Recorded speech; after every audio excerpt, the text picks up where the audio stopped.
delighted that Colson's here now. Yeah, we're chatting to him already. We're already like... But you're just saying that even watching that from 2017, even trying to remember back... I mean, the storyline was a big storyline, but those scenes and those moments, it's hard to sort of recall some of it. Yeah, like, I won't have seen that for years and years, and then seeing it back, it's like, oh, yeah, that happened, then that happened, and then you remember the days filming it and you remember the story playing out, but it seems so long ago. I'm really getting old. We're all getting Sadly. old, that's the thing. But how is your character going to respond to Nathan being back on the street? Yeah, I think Craig... PC Craig Tinker. PC Tinker, Tinks. I think he's instantly alarmed at the fact that Nathan's back. Yeah. Because he obviously has the history. He knows what he was like with Bethany, and he doesn't want a repeat of this. And whilst the current case is going on with Lauren missing, Nathan reappears and Craig's brain is going, this is dodgy. Right. It's always going to be dodgy as well when he's back, because he was such a sort of insidious character as well, wasn't he? He was one of those baddies that was truly, like, bad to the bone and bad inside. Like, everything he did was just evil. Yeah. So I think Craig instantly wants to get this investigated to work out if Nathan is the reason that Laura's missing, because Craig knows that Roy's got nothing to do with it, sort of thing. So do you think Nathan is linked to the Roy Cropper story? I think that's what Craig wants to investigate, you know, and obviously Bethany's kind of going to Craig for this information, and Craig's job is to go, I can't tell you anything, I couldn't possibly, and then he tells her absolutely everything. So, to be fair, you're being much more guarded than Tinker is himself. Yeah, really, yeah. It's fascinating, that, isn't it, watching that character play out, because he's got to do his job properly, but he also wants to be everyone's friend. He wants everybody to feel like they're sort of, they're his mate. Yeah, I'd say Craig Tinker is everyone's friend in high power. So they come to him for the information. He goes, I couldn't possibly tell you. And then he just tells them what they need to know.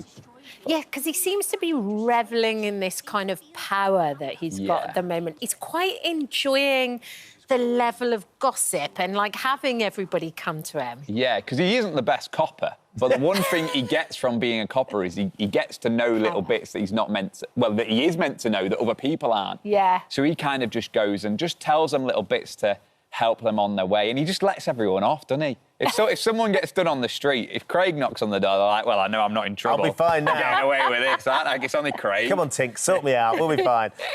We're looking at that footage from when Nathan was back on the street in 2017, which was 7 years ago. And then you go back another 5 years before that, was sort of how old you were when you started. You were 12 years old, Colson. It wasn't supposed to... You weren't supposed to still be there. No, 2 episodes. That's all I went for. 2 episodes, non-speaking. And I remember getting the job and I was like, mint, 2 days off school. Here we go. And I went and I did the 2 episodes, and then about 6 months later, my agent at the time got a phone call and they said, look, they're thinking about writing the family in. Is he up for it? And obviously I was like, yeah. So then 2 episodes turned to 6 months, and now it's turned to 13 years, which is very, very crazy. Half my life. Look at you there. Look at that. Look at what we Look at the bonnet. Look at the hair, yeah. I wish I had hair like that now. But do you ever have those pinch-me moments where you're like, oh, my goodness, I'm getting the chance to go to work with a collection of people that I really have fun with, and I do a job I really love? Yeah, every single day for me. Like, I love Coronation Street. I'm so proud to work there.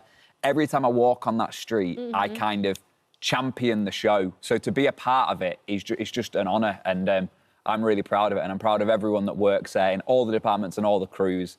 So, yeah, I feel completely lucky every time. What was it like then, Colson, when you step away from that world that you know, the professional world that you know and you love and you feel safe, and you go into a world like Big Brother? Because that was quite a sort of experience for us to sit and watch. What was it like for you in there? Yeah, it was weird, because obviously Corrie has been my safety. That has been my life for 13 years, and to step away from it and do something else, and to not be Craig Tinker, to be Colson Smith. It's like so different, so exposing, and quite an unnatural feeling. But no, I loved it. I loved being myself. I loved being away. And obviously, as soon as I got back to work, I completely felt the love from everyone as well. Straight back in as well. You didn't give yourself much time to decompress. Like 48 hours or something? I was out of the house. So I came Thursday night. So I was out of the house about 10 o'clock on the Friday. I was back in work at 7 a.m. on the Monday. There's lots of crime. I've got to be honest. Someone's got to They say had that. 3 weeks of running riot without me, they did. It's an amazing thing to watch, though, because we interviewed Vanessa and we had Louis on afterwards, and there's definitely a sense of sort of decompression needed having come out of the house, because everything is so heightened in there. Yeah, so heightened. Have you watched any of it? I haven't watched any of it. The only thing I've done is Jack and Ben, who I host my podcast with, they did episodes every single night. And I listened to them because I was like, I have my memories of Big Brother. I don't want to watch it because watching it will show the show in a different way because I lived it and I don't want to watch it because I've lived it because everything's different and I'll see things that I didn't know happened. Whereas listening to Jack and Ben talking about it, that's my mates talking about me in it. Yeah. So I was like, the podcast was kind of my way of watching it back. And you're going on tour with Jack and Ben now. Yes. You're doing On the Sofa, your podcast on tour, live. Yes, we were in Manchester on Saturday night. How is it? It was mint. We had a sold-out crowd. And Manchester's, it's the home venue, isn't it? So it's spot on. You know, and the venue we did was bring your own booze. And literally, the minute we got on stage, all we could hear was just tin cans opening constantly.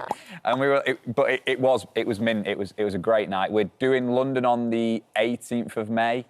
And it's just so much fun because we're just three mates, and obviously we all became mates because of Corrie. Yeah. And is it? I mean, everyone's not listened to On the Sofa. Is it Corrie centric? Is it? Were your experience online? What is it? It started off. It started off an education around films. Yeah. So basically, as an actor, I hadn't watched enough films, and they said you need to go and watch more films. And I went, well, if I watch the films you want to watch, you watch the films I want to watch. So that was how the playoff started.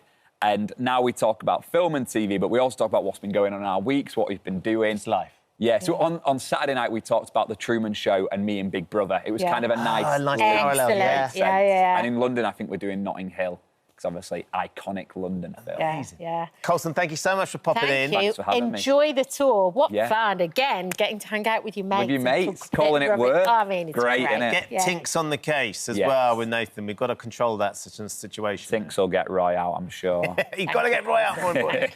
Love you, Steve. Thanks for having me.